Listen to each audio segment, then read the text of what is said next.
ఆవకాయ పచ్చడికి ఎలాంటి మామిడికాయలు వాడాలి, ముక్కలు ఏ సైజులో ఉంటే మంచిది, ముక్కల్ని వెయిట్లో చూసుకోవాలా లేదా కొలతల్లో చూసుకోవాలా, ఏ నూనె వాడితే పచ్చడి ఎక్కువ రోజులు నిల్వ ఉంటుంది, పచ్చడిలో కొంతమంది ముందుగా నూనె కలుపుతారు, కొంతమంది ఏమో కారం మసాలాలు కలుపుతారు. అసలు ఏది కరెక్ట్ ప్రాసెస్? మామిడికాయ పచ్చడి పెట్టాలి అనుకున్నప్పుడు ప్రతి ఒక్కరికి వచ్చే కామన్ డౌట్స్ ఇవన్నీ.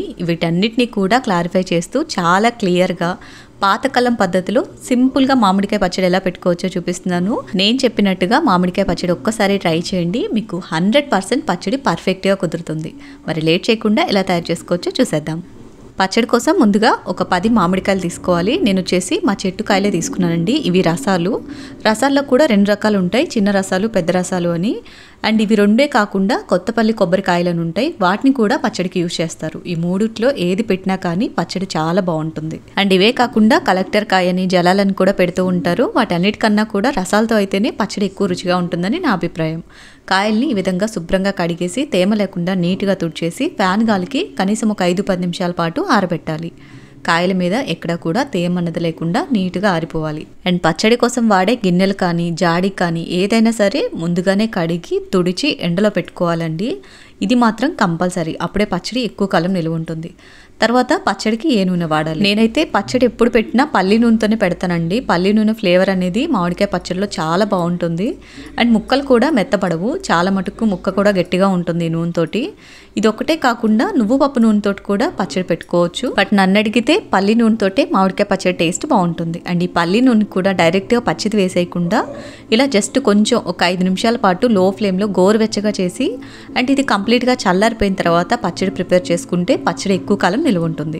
తర్వాత ముక్కలు ఏ సైజులో కొట్టించుకోవాలి, ఇది మీరు తీసుకునే కాయల మీద డిపెండ్ అయి ఉంటుందండి. మీరు తీసుకునే కాయలు కండ ఎక్కువ ఉండి టెంక తక్కువ ఉందనుకోండి, ముక్కలు పెద్దగా కొట్టించుకోవాలి. టెంక ఎక్కువ ఉండి కండ తక్కువ ఉంటే చిన్న ముక్కలైనా సరే పర్వాలేదు. చూడండి, ఇక్కడ నేను తీసుకున్న కాయలకి కండ ఎక్కువ ఉంది, టెంక తక్కువ ఉంది, అందుకని నేను కొంచెం పెద్ద సైజు ముక్కలు కొట్టించుకున్నాను. అండ్ తర్వాత ముక్కలు కొట్టాక కంపల్సరీ టెంక మీద ఉండే ఈ పొర తీసేసి ముక్కల్ని నీట్గా తుడిచి తీసుకోవాలి. అండ్ ప్రతి ముక్కకి కూడా టెంక్ ఉండేలాగా చూసుకోండి. మీరు పెద్ద సైజు ముక్కలు కొట్టించినా చిన్న సైజు ముక్కలు కొట్టించినా ప్రతి ముక్కకి కూడా టెంక్ ఉండాలి. ఇన్ కేస్ టెంక లేదు అంటే ఆ ముక్కలు పక్కకు పెట్టేసేయండి, పచ్చడిలో వాడకండి. తర్వాత ఉప్పు, పచ్చడికి ఎప్పుడూ కూడా రాళ్ళుప్పే యూజ్ చేయాలి. ఈ రాళ్ళుప్పును కూడా మీరు పచ్చడి కలపడానికి కనీసం 1 గంట ముందు ఎండలో ఆరబెట్టేసుకుని మెత్తటి పౌడర్ లాగా గ్రైండ్ చేసుకుని తీసుకోవాలి. తర్వాత కారం కూడా ఇంట్లో పట్టించుకున్నదైతే చాలా మంచిది. ఇన్ కేస్ అవైలబుల్ లేకపోతే బయట పచ్చళ్ళ కారం దొరుకుతుంది, అది తీసుకోండి. నేనైతే శ్రీనివాసఫుడ్స్.com వెబ్సైట్లో తీసుకున్న కారం, ఆవపిండి, మెంతిపిండి ఉంటే అవే యూజ్ చేస్తున్నాను. ఇవి నేను లాస్ట్ టైం టమాటా పచ్చడి కోసం తీసుకున్నా అండి. నాకు హాఫ్ క్వాంటిటీ మిగిలిపోయింది, అది నేను ఇప్పుడు యూజ్ చేస్తున్నాను. ఇవి ఇంట్లో ప్రిపేర్ చేసుకున్నట్టే టేస్ట్ చాలా బాగున్నాయి. మీకు ఎవరికైనా కావాలి అంటే డిస్క్రిప్షన్లో డీటెయిల్స్ ఇస్తాను, చెక్ చేయండి. అండ్ స్క్రీన్ మీద నెంబర్ కూడా ప్రొవైడ్ చేస్తాను. లేదు ఆవపిండి, మెంతిపిండి ఇంట్లో ప్రిపేర్ చేసుకోవాలి అనుకుంటే రెండింటినీ కూడా దోరగా వేయించి మెత్తటి పౌడర్ లాగా గ్రైండ్ చేసి జల్లించుకొని తీసుకోవాలి. తర్వాత పచ్చడి మెజరింగ్స్ వెయిట్ పరంగా చూడాలా, కొలతల పరంగా చూడాలా? నేనైతే కొలతల పరంగా చూస్తేనే మంచిదని చెప్తాను, ఎందుకంటే వెయిట్ మిషన్ అందరి దగ్గర ఉండదు. కొలతల్లో అయితే చాలా సింపుల్గా మనకు అవైలబుల్ ఉండే ఏదో ఒక గిన్నెతోటి కొలిచి తీసుకోవచ్చు. నేనైతే ఈ స్టీల్ చెంబుతో కొలిచి తీసుకుంటున్నాను. మీరు కొలతకు తీసుకునే ఏదైనా సరే ఈ విధంగా పైనుంచి కింద దాకా ఒకే సైజులో ఉండేలాగా చూసి తీసుకోండి. అండ్ ముక్కల్ని కొలిచేటప్పుడు కూడా ఇలా చెంబుకి నిండుగా పైన వరకు ముక్కలు ఎన్నైతే పడతాయో అన్ని వేసి కొలిచి తీసుకోవాలి. అలాగే మనం యూజ్ చేసే గిన్నెతోటి 4 గిన్నెల మామిడికాయ ముక్కలు వచ్చేలాగా చూసుకోండి. మిగతావన్నీ కూడా యాడ్ చేయడానికి సింపుల్గా ఉంటుంది. చూడండి, ఇక్కడ ఈ చెంబుతోటి 4 చెంబులు మామిడికాయ ముక్కలు అయ్యాయి నాకు. మిగతా ఇంగ్రీడియంట్స్ అన్నీ కూడా దీంతోటే కొలిచి చూపిస్తాను. తర్వాత వేరొక పెద్ద గిన్నెలోకి మనం ముక్కలు కొలుచుకున్న అదే చెంబుతోటి 3/4 చెంబు వరకు మెత్తగా గ్రైండ్ చేసుకున్న గల్లుప్పు, చెంబుకు నిండుగా కారాన్ని కూడా మనం మామిడికాయ ముక్కల్ని ఎలాగైతే పట్టిన వరకు వేసామో అదే విధంగా వేసి తీసుకోవాలి.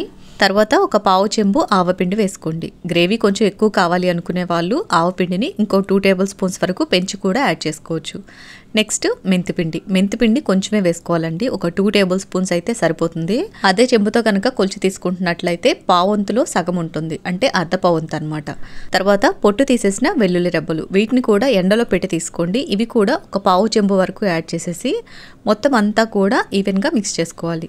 ఇలా మసాలాలన్నీ కూడా ముందే కలిపి పెట్టుకుంటే ముక్కల్లో కలిపేటప్పుడు ఈ మసాలాలన్నీ కూడా ముక్కలకి ఈవెన్గా పడతాయి, ఎక్కువ తక్కువ అవ్వకుండా అన్నీ కూడా సమానంగా పడతాయి. తర్వాత ముందుగానే కాచి చల్లార్చిన పల్లి నూనెని 1 చెంబు వరకు మామిడికాయ ముక్కల్లో వేసి కలుపుకోవాలి. చాలామంది మామిడికాయ ముక్కల్లో ఫస్ట్ మసాలా వేసి కలుపుతూ ఉంటారు, అదే కారం మసాలా వేసి కలుపుతూ ఉంటారు. అలా వేయటం వల్ల ముక్కలు మెత్తగా అయిపోతాయి, ముక్కలు బూజొచ్చేస్తాయి, చాలా ప్రాబ్లమ్స్ అయితే ఉంటాయండి. మెయిన్గా పచ్చడి మనకి ఎక్కువ కాలం నిలవ ఉండదు. బట్ ఫస్ట్ ఈ విధంగా కాచి చల్లార్చిన పల్లి నూనెని ముక్కలకి బాగా పట్టించేసి జస్ట్ ఒక 5 నిమిషాలు అలా వదిలేసి ఆ తర్వాత కారం మసాలాలు కలపండి. పచ్చడి మీకు డెఫినెట్గా 1 ఇయర్ పాటు చెక్కు చెదరకుండా ఉంటుంది.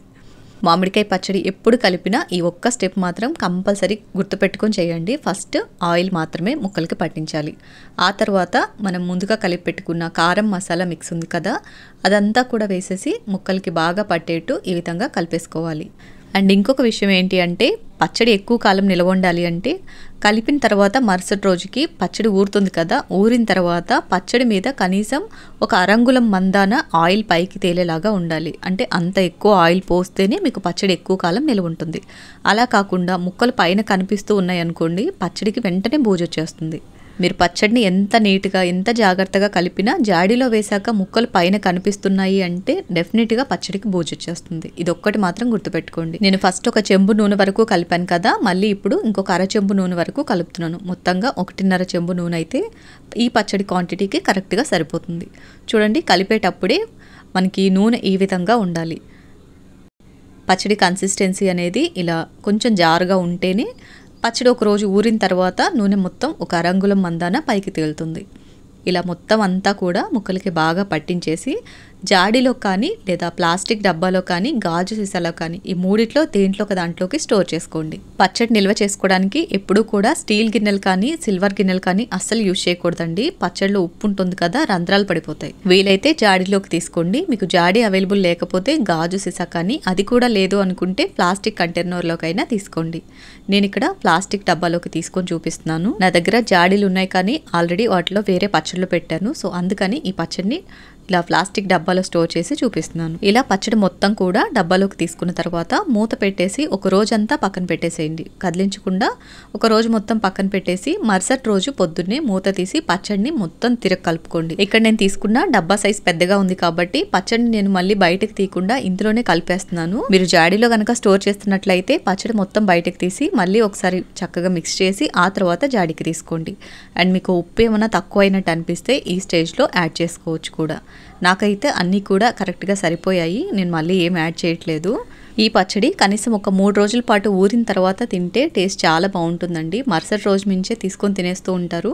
బట్ ఒక 3 రోజులు ఊరిన తర్వాత కనుక తిన్నట్లయితే పచ్చడి టేస్ట్ అనేది కరెక్ట్గా తెలుస్తుంది. చాలా చాలా బాగుంటుంది. ఇలా సింపుల్గా మీకు అవైలబుల్ ఉండే గిన్నె కొలతల్లో పచ్చడి పెట్టుకోండి. చాలా చాలా టేస్టీగా ఉంటుంది, చాలా పర్ఫెక్ట్గా కుదురుతుంది.